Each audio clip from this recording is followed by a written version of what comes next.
হরে কৃষ্ণ। নমস্কার বন্ধুরা, সুখের দিশা চ্যানেলে আপনাদেরকে জানাই স্বাগত। ভক্তি হচ্ছে ভগবানকে জানার ও ভগবৎ প্রীতি সাধনের একমাত্র সহজ উপায়। শাস্ত্রে যে 64 প্রকার ভক্তাঙ্গের কথা বলা হয়েছে তার মধ্যে একাদশী ব্রত সর্বোত্তম। শ্রবণ, কীর্তন, স্মরণ, আদি, নবধা, ভক্তির পরই দশম ভক্তাঙ্গ রূপে একাদশী স্থান। একাদশী তিথি সকলের অভীষ্ট প্রদানকারী।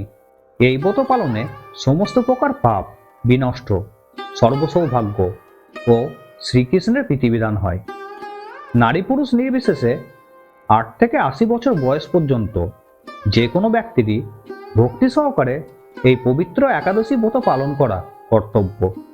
আজকের ভিডিওতে আমি আপনাদের সামনে তুলে ধরছি ফাল্গুন মাসের কৃষ্ণপক্ষের পবিত্র বিজয়া একাদশীর ব্রত কথা, ব্রত মাহাত্ম্য, এবছরের সময়সূচি এবং পালনের সময় ইত্যাদি বিষয়। ভিডিওটি স্কিপ না করে সম্পূর্ণ দেখুন। তাহলে চলুন এবার শুরু করি।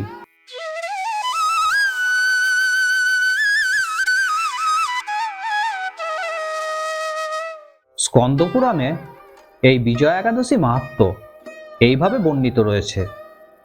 মহারাজ যুধিষ্ঠির ভগবান শ্রীকৃষ্ণকে বললেন, হে বাসুদেব, ফাল্গুন মাসের কৃষ্ণপক্ষের একাদশী মাহাত্ম্য অনুগ্রহ করে আমাকে বলুন।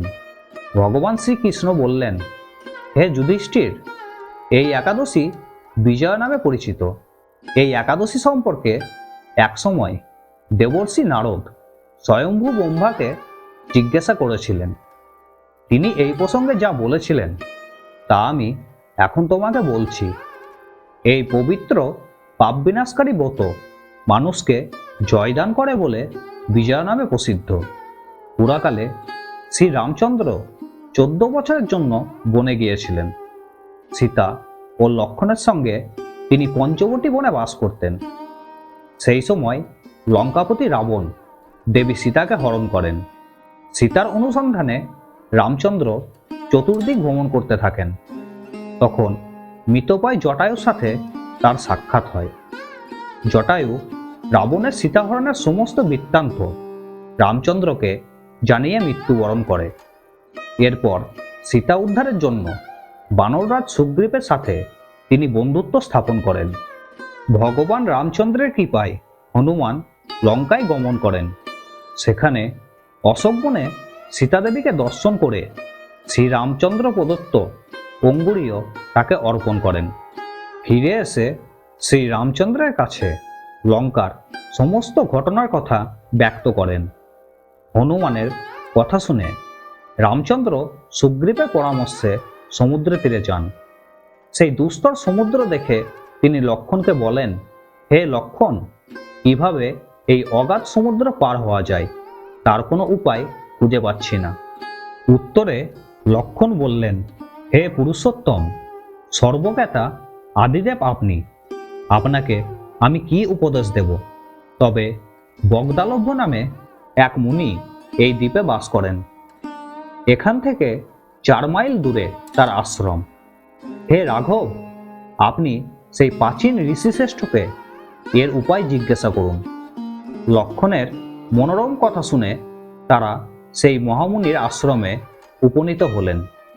ভগবান রামচন্দ্র ভক্তরাজ সেই মুনিকে প্রণাম করলেন। মুনিবর রামচন্দ্রকে পুরাণ পুরুষ বলে জানতেন। আনন্দ ভরে জিজ্ঞাসা করলেন, হে রামচন্দ্র, কি কারণে আপনি আমার কাছে এসেছেন তা কৃপা করে বলুন।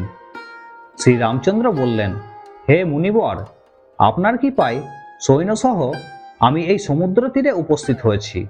রাক্ষস রাজের লঙ্কা বিজয় করাই আমার প্রধান উদ্দেশ্য। যাতে এই ভয়ঙ্কর সমুদ্র উত্তীর্ণ হতে পারি তার উপায় জানবার জন্য আমরা আপনার কৃপা প্রার্থনা করি।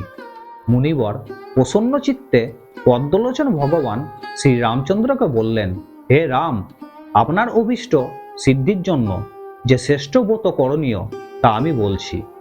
ফাল্গুন মাসের কৃষ্ণপক্ষের বিজয়া নামক একাদশী ব্রত পালনে আপনি নিশ্চয়ই সৈন্যসহ সমুদ্র পার করতে পারবেন। এই ব্রতের বিধি শ্রবণ করুন। বিজয় লাভের জন্য দশমীর দিন সোনা, রূপা, তামা অথবা মাটির কলস সংগ্রহ করে তাতে জল ও আম পাতা দিয়ে সুগন্ধি চন্দনে সাজিয়ে তার ওপর সোনার নারায়ণ মূর্তি স্থাপন করবেন। একাদশীর দিন যথাবিধি প্রাত স্নান করে কলসের গলায় মালা চন্দন পরিয়ে উপযুক্ত স্থানে নারকেল ও গুবাক দিয়ে পূজা করবেন। এরপর গন্ধ, পুষ্প, তুলসী, ধূপ, দীপ, নৈবেদ্য ইত্যাদি দিয়ে পরম ভক্তি সহকারে ভগবান নারায়ণের পূজা করে হরিকথা কীর্তনে সমস্ত দিন যাপন করবেন। রাত্রি জাগরণ করে অখণ্ড ঘিয়ের প্রদীপ প্রজ্বলিত রাখবেন। দ্বাদশীর দিন সূর্যোদয়ের পর সেই কলস বিসর্জনের জন্য কোনো নদী, সরোবর বা জলাশয়ের কাছে উপস্থিত হয়ে বিধি অনুসারে পূজা নিবেদনের পরে তা বিসর্জন দেবেন। তারপর ওই মূর্তি বেদজ্ঞ ব্রাহ্মণকে দান করবেন। এই ব্রত প্রভাবে নিশ্চয়ই আপনার বিজয় লাভ হবে। ব্রহ্মা বললেন, হে নারদ, ঋষির কথা মতো ব্রত অনুষ্ঠানের ফলে তিনি বিজয়ী হয়েছিলেন। সীতাপ্রাপ্তি, লঙ্কা জয়, রাবণ বধের মাধ্যমে শ্রীরামচন্দ্র অতুল কীর্তি লাভ করেছিলেন। তাই যথাবিধি যে মানুষ এই ব্রত পালন করবেন তাদের এ জগতে জয়লাভ এবং পরজগতে অক্ষয় সুখ সুনিশ্চিত জানবে। হে যুধিষ্ঠির, এই কারণে এই বিজয়া একাদশী ব্রত পালন অবশ্য কর্তব্য। এই ব্রত কথা শ্রবণ ও কীর্তন মাত্রই বাজপেয় যজ্ঞের ফল লাভ হয়। এই বছর এই ফাল্গুন মাসের কৃষ্ণপক্ষের একাদশী তিথি শুরু হচ্ছে আগামী 12 ফেব্রুয়ারি 2026 বৃহস্পতিবার বেলা 12:22 থেকে এবং এই একাদশী তিথির সমাপ্তি ঘটছে আগামী 13 ফেব্রুয়ারি 2026 শুক্রবার দুপুর 2:25। তাই উদয় তিথি মেনে এবছর বিজয়া একাদশী ব্রত পালিত হবে আগামী 13 ফেব্রুয়ারি 2026 শুক্রবার এবং এই একাদশী তিথির পালন হবে পরদিন অর্থাৎ 14 ফেব্রুয়ারি 2026 শনিবার সকাল 6:09 থেকে সকাল 8:26 মধ্যে। তাহলে বন্ধুরা, আপনাদের সকলকে বিজয়া একাদশীর শুভেচ্ছা জানিয়ে আজকে ভিডিওটি আমি এখানেই শেষ করলাম। ভিডিওটি ভালো লাগলে অবশ্যই লাইক, শেয়ার এবং কমেন্ট করবেন। আর এই ধরনের ধর্মীয় ভিডিও দেখার জন্য আমার চ্যানেলটিকে অবশ্যই সাবস্ক্রাইব করবেন এবং নোটিফিকেশন বেল আইকনটি ক্লিক করবেন যাতে পরবর্তীকালে এই ধরনের ভিডিও আপনার কাছে সহজে পৌঁছে যেতে পারে।